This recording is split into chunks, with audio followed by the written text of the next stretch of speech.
Good afternoon, y'all. David Atkins. Okay, so I done the EEG video yesterday or the day before.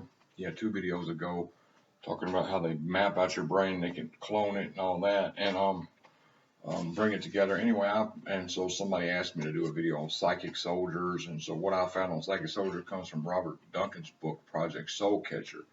So I'm going to tell you, when I first started out, it's talking about these little games they play training these psychic soldiers on how when they clone your brain waves and all that. Anyway, so when I first start out, don't give up on me because it's going to go into how it works, because it's going to talk about the psychic warfare trainer, the pain game, and it's talking about this game supposedly psychic soldiers in the CIA play to learn how to torture people remotely and psychically.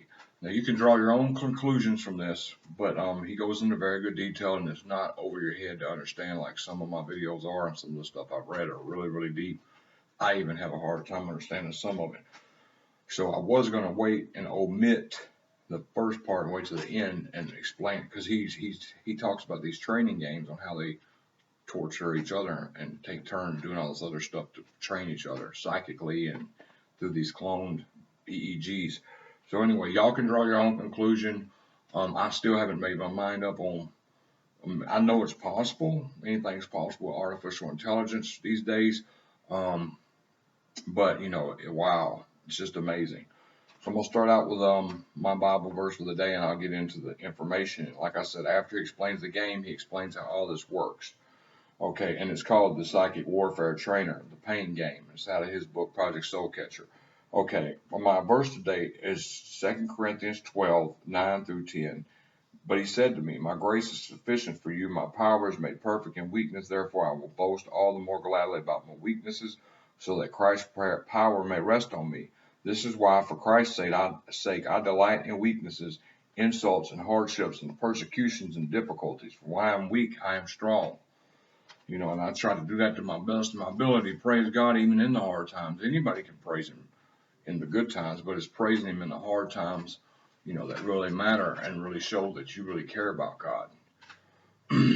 Okay. A psychic warfare trainer, the pain game. A 2-player game starts out by the dungeon master carefully placing pain signals dragged from a list of available tortures to place on 2 different lines on the screen. Each squiggly line represents a player's mind pattern. And, you know, you're not going to be able to see it, but that's the squiggly lines he's talking about. There's player 1, there's player 2.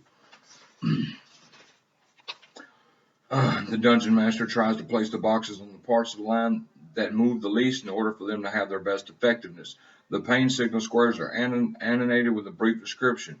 The objective of the game is to dampen the neural pathways that allow these pain signals to be played into one's mind. Only one person can feel the pain at a time, so the pain signal plays over and over again on whichever mind is more accepting of the signal until that person can dampening their pathways enough to make the pain signal prefer the other person. During play, the squares jump from one squiggly line to the other. Having no squares on your line and feeling no pain is considered a temporary victory. The purpose of the game is to teach players on how to fend off a biocommunication signal attack through purely mental control by derailing the induced neural circuit entrainments. For those new to the game, the trick is don't panic. Less neural activity and the slower dominant brain waves, easily a pain signal entrainment can take hold. Since the CIA calls it radio frequency hypnosis, distractions and focus of attention away from the entrainment is another trick to be used. Obviously, this game can be just one player and no one wins with torture. And here's a researcher side note. The researchers of this book, the Mind Hacking Strategy Group, gathered much information about the DoD systems from questioning a technician, as he calls himself. So they only learned the interactive interface with the computer system, the rules of the programs, and the current constraints of the DoD system of tortures using these advanced technologies. This anonymous technician said it was very difficult to get the squares to stick to the lines. His objective was to try and make them stick. He said that the best places to stick the blocks, as he called them, were at the edges where the lines didn't move much. Another constraint toward our researchers is that the blocks cannot be placed closely together. They need to be a centimeter apart on the monitor. If he added more than 20 or so blocks representing pain signals on the console, many started to fail and not entrain the target mind. The research group asked him if he knew what the squiggly lines represented scientifically. He said no, and he didn't care. He just did his job. He was safe for the less he knew. The mind hacking strategy group speculates that the lines are some transformer frequency power spectrum of brain signals with an averaging and smoothing function. The horizontal placement might represent a temporal phase variance in the brain cycle and rhythms. Unfortunately, the technician wasn't much help in educating these details. Another single-person game involves musical notes. The dungeon master chooses a single pitch in more complex games, multiple pitches and patterns seemingly at random. A pane begins and a virtual keyboard is loaded. The player learns very easily and quickly how to manipulate the full range of notes on the virtual keyboard through an audio feedback loop in their audio cortex. The player searches through the full spectrum trying to find the secret notes that stop the torture. As they progress in the level of difficulty, keyboard notes can be hidden from the player. This requires the player to recognize that a note is skipped and to focus harder to reach it. As the player searches for the note using only their mind to learn how to manipulate the pitches, they need to listen for any skipped notes. If discovered, they must learn how to amplify and refine the missing pitch to uncover the dampening sound. The purpose of this game is to teach unwilling participants in biocommunication control experiments how to use their mind to communicate audio, often called synthetic telepathy. It forces learning of audio cortex neurofeedback loop of this new virtual sense, reorganizing this audio cortex to become sensitized to the external signal. In several U.S. patents, the neural communication signal for the audio perception also needs to be tuned for each individual. The game probably serves as a tuning process. After the sounds have been tuned, the chatterboxes need to be tuned with a target-specific vocabulary. In the old days, the CIA used aliases like Mr. White and Mr. Green, but today they prefer the target to guess at a name and then use that. A fun resistance technique to keep changing names by which the brainwasher calls them by protocol. They must write it down and use it.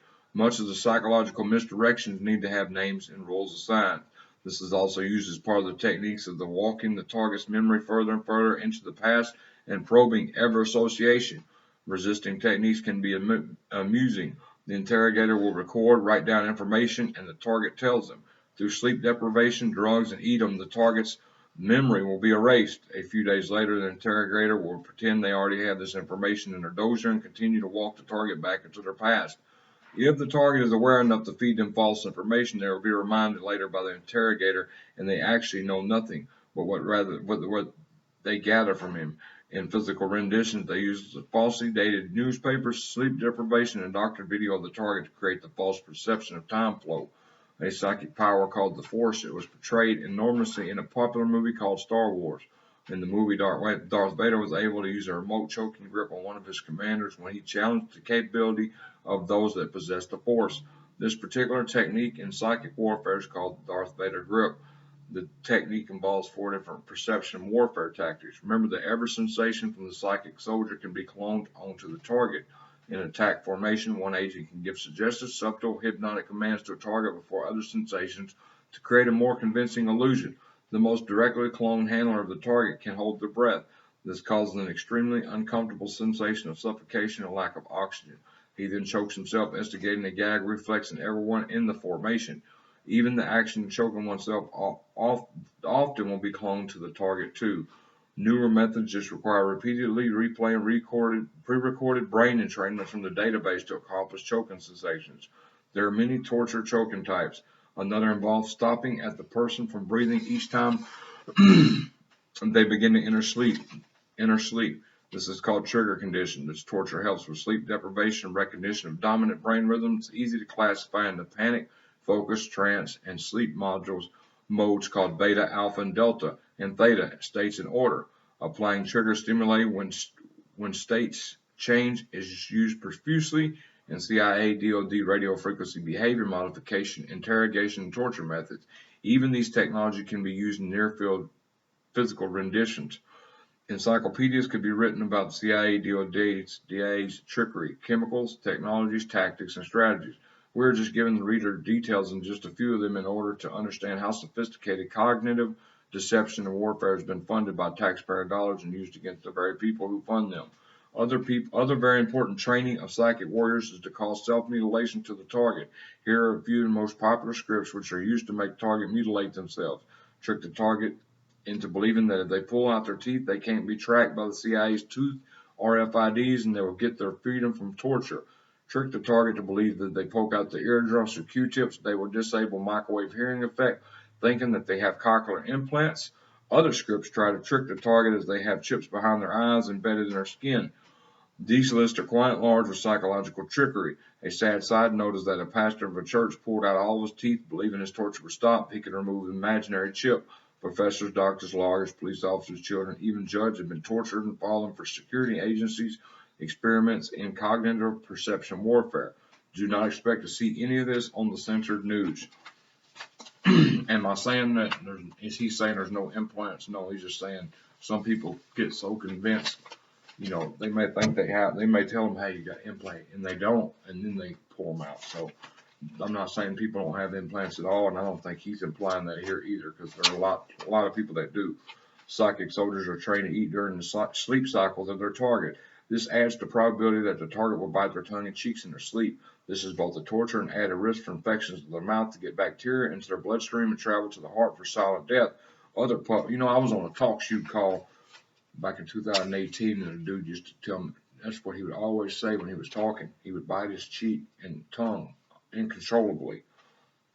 Other puppetry techniques like eating hard food or chewing bubblegum will cause the clone target to snap down and bite their tongue during sleep or wake states. The manuals of trickery developed by CIA and DID are huge, and the contents cannot be fully disclosed in a short book. Part of the manipulation and killing techniques involve practicing emotion like actors do. However, it is important that the psychic soldiers can actually recall and feel the emotions in order for them to be cloned onto the target. Depression and suicidal thoughts coupled with subliminal hypnotic suggestion has a certain probability of a kill over a time period. It's hard on soldiers too. They are only allowed to have props so that they can't hurt themselves while utilizing these techniques. Personality stimulations, and as DoD documents call them, can also cause alterations without a psychic clone soldier. Not only can personalities be classified using magnetocephalography, but the reverse is true. All personalities can be induced and entrained into another human being. As silly as it sounds, the psychic soldiers are given a prop box for use in their scripts and acting that gets cloned to a target for their task. At 12 psychotronic channels, the subject cannot separate the injected thoughts from their own. Army Colonel experimenting with RHIC, that's what he said. He said, at 12 psychotronic channels, the subject cannot separate the injected thoughts from their own. The prop box includes rubber knife props, fake gun props, a string prop for hanging, etc. The props are meant to get psychic soldier into character without them hurting themselves while trying to injure the target. The scripts are endless, such as jumping off a bridge, are often used. It's important to remember that this book has been condensed to give the most common examples and is not trying to reproduce CIA's full list of techniques. These can be found in various torture reports and other books on the internet. There are many types of sensory trickery used. Real metabolic changes of brain body affect temperature, hypothermia, specific body temperature perception changes are useful. For example, in panicking the person into believing they're having a heart attack. The psychic soldier sticks their left arm in the cold water while pressing on the left side of his chest. This will make the target believe that they're having a heart attack. There are countless stress induction techniques. They often tell targets, we'll sterilize you. There's a truth in that the prolonged stress, sleep deprivation, repattern the heart for arrhythmias, weakening muscle contractions, and the constantly high cortisol levels do cause heart problems, but it takes a long time versus quick kills using the runaway adrenal technique. The psychic soldiers are usually also involved in creating the databases for this weapon system. They need to confer and validate vocabulary speech patterns for chatterboxes. The chatterboxes have a basic inference engine so it can do childlike reasoning. The databases are improving with each torture and kill of citizens to develop in the way that viruses and bacterial warfare evolve. The following are databases and correlation matrices that have been identified by our affiliated researchers. The chatterbox's artificial intelligence program to distract, keep the hypnotic cognitive functions in sync with the psychic soldier, and to program to kill through chatter the target. Short-term kill methods of trickery and influence with the highest risk factors, personality segmentation, and loyal affinities. Number 4 is long-term kill methods of behavior modification using risky behavior patterns data from medical research. brainwashing and indoctrination success methods, confusion tactics, example given cognitive warfare trickery methods, success rates. While many readers will be having feelings of disgust knowing this medical research is used in a reverse way of weapons of offense, scientists who generally work for DoD are tricked that their efforts are for good and are not told how it is weaponized. This is the scheme to recruit brilliant minds for efforts that they would never agree to if they were told the truth. All this positive research of medical advances is also used in the opposite for this weapon system. And then there's one more little poem. It's a side note. Interview with a psychic war game project. Question: do you believe in Armageddon? And this is back before 2012. What do you think will happen in 2012? And he said, I don't know what to believe. My handlers told me Kennedy was killed. They told me that they killed John Lennon. I did indirectly too. They told me that they plan to downsize the planet's population. They said they want people to believe in natural plagues. They repeated in a loop during the programming phase of my ordeal, be more evil. But what struck me as most odd that they said the people of Earth had bastardized all the text, divided and concurred themselves with pride interpretation of the Bibles. It was time Jesus was retired and that they were going to produce a new Bible for the masses. They said tongue-in-cheek they wanted me to help them write it. Of course, I refused to work with CIA deceivers, torturers, and got punished accordingly. During torturing me, they bragged, I don't think you realize that you don't have a choice. You know, I don't know who that was. It says anonymous, and whoever he interviewed, Robert Duncan, when he done this book, said that. Okay. Also, if you're new to this channel, feel free to scroll down and look at all my. I got videos on anything. If you're a target individual, I got videos on any topic you want to know thorough, and I encourage you to share these. Even if you got a family or a friend that's willing just to listen to you, you know what? I got a video called "What is a Target Individual?" I'm trying to reach people on my channel, folks, and wake this world up to what's going on, because if your chances are, if you're watching this, you're not a target individual, you better do your research, because everybody's next. And believe it or not, some levels of the program vary. Some people, it just varies what you go through. But I'm on the last phase, the worst phase, and I've even been receiving some death threats and stuff. So, but you still need to educate yourself. And if you have anybody that's just willing to listen, well, show them one of these videos. Find one where I'm describing what a target individual is, and show them how they destroy the lives. I got one of those smear campaigns where they talk about how they smear your name, and they'll even print up false reports and take them to everybody, spread them around the community, and these reports will, these reports will look real about you, but they're not real. And so if you're watching this and you think you may be targeted, and you notice everybody in the community is shunning you, and you're starting to get your name smeared and stuff, and you're wondering why, I'm just saying, just food for thought. I got a lot of videos, like I'm in the deep stuff right now, but the beginning stuff is in there too, is what I'm saying. So anyway, God bless y'all, and I hope y'all have a good day. I'm gonna try, considering I got hit pretty hard about an hour ago, and with some nausea, and had pins and needles in my stomach, like a neuropathy, burning sensation. But anyway, other than that, I'm all right. I'm getting used to it, off and on. It's gotten heavier and heavier the last month and a half, heavier than it ever has been in years. So anyway, but I'm using shielding techniques. Not much shielding. I don't say shielding techniques. Pain easing or burning easing techniques, because I don't think nothing shields completely. Although the only thing I have heard that shields 95% is a lead X-ray apron. You can get them on Amazon. Now, don't quote me on that, but it makes sense. What's the dentist put on you when they're fixing to do X-rays? Lead X-ray apron. What anybody put on you before they do X-ray? Lead X-ray apron. I can't afford one. I don't have no income or nothing. But anyway, God bless y'all. I hope y'all have a good day.